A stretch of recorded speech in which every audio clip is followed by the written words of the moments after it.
Today we're going to be talking about the Kiwi Ears Quartet. This is a 2 dynamic driver, 2 balanced armature IEM coming in at $110 US, so let's get into it.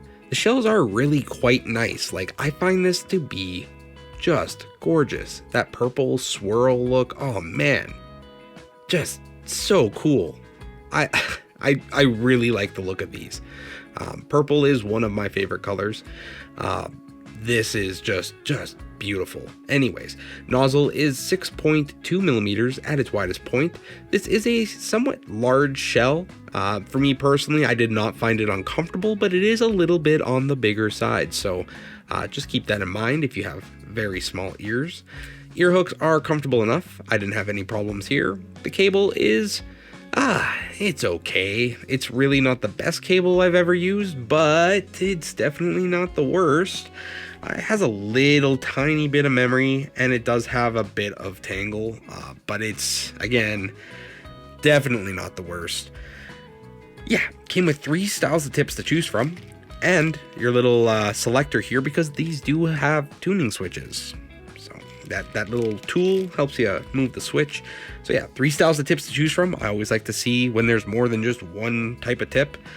And a really nice case. I like these semi-hard shell zipper cases, personally. They're basically perfect in most cases.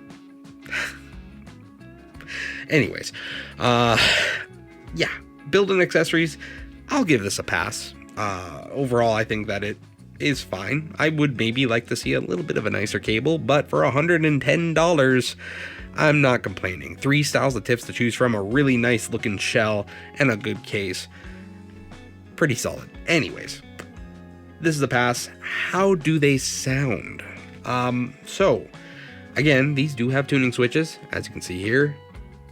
I have these set to what I personally like, which is 1 in the on position, 2 in the off position.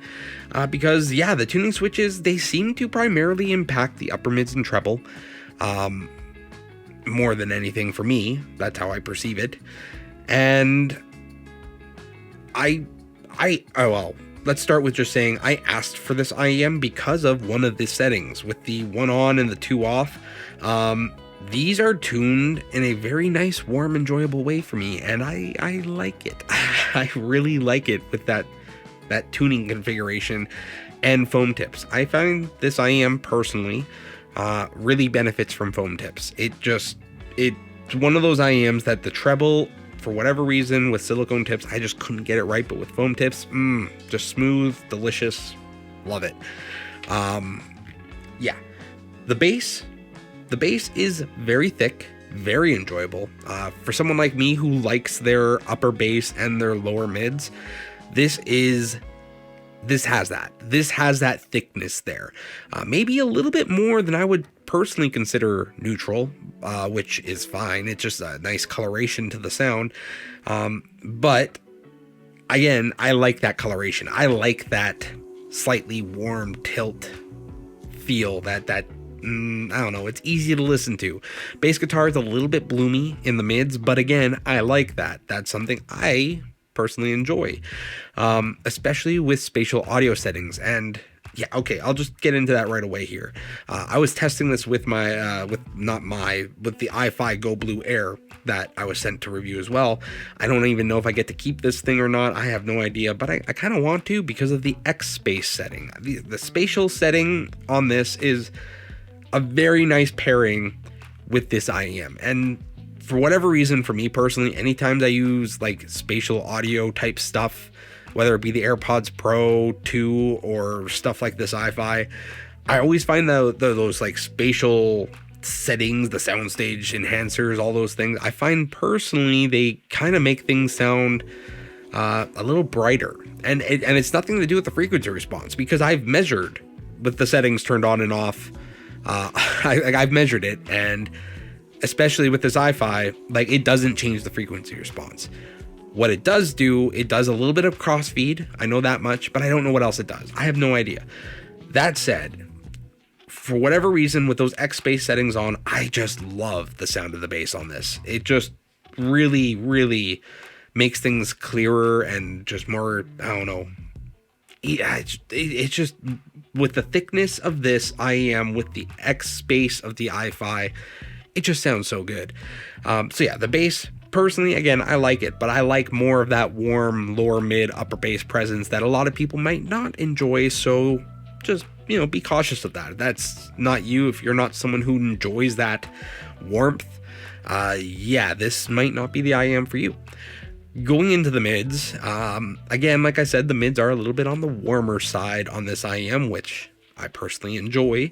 But if that's, again, not something you would enjoy, then maybe look elsewhere. That said, you get into the tuning switches, and you can really do a lot when it comes to the upper mids and treble. Now, me personally, again, I found it best with the lowest amount of the upper mids and treble, because that's just who I am.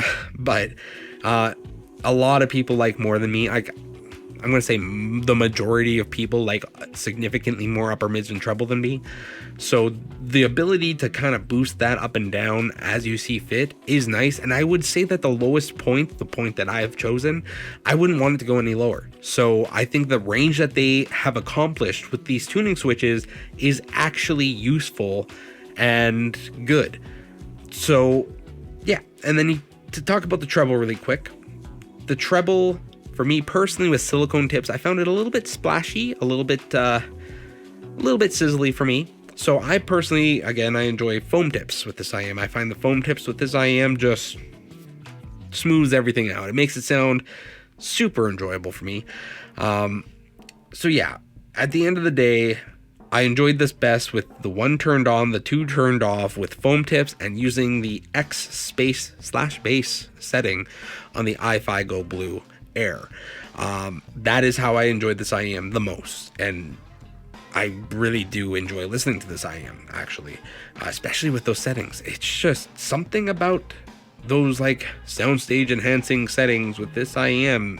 It's just really good. Anyways, I talked about the bass, talked about the mids, talked about the treble, talked about the switches, talked about the built-in accessories. Overall, I think it's a good IEM. The people who this is not for are the people who know that they do not like warm mids. They don't like that warmth in the upper bass, lower mids. If you do not like that, this IEM is not for you. If you do like that, then this IEM is very much worth checking out, because I actually really like this IEM, especially with this configuration. So overall, I will recommend this IEM. I think it is a great sounding IEM with foam tips and in this configuration for me personally. Again, I just have to say that you have to know what you like when it comes to that bass to mid ratio, because a lot of things that are fun and enjoyable for me are going to be a little bit too warm, a little too bassy for a lot of people. So that aside, if you have any questions for me, leave them in the comments down below. Like, comment, subscribe, and until next time,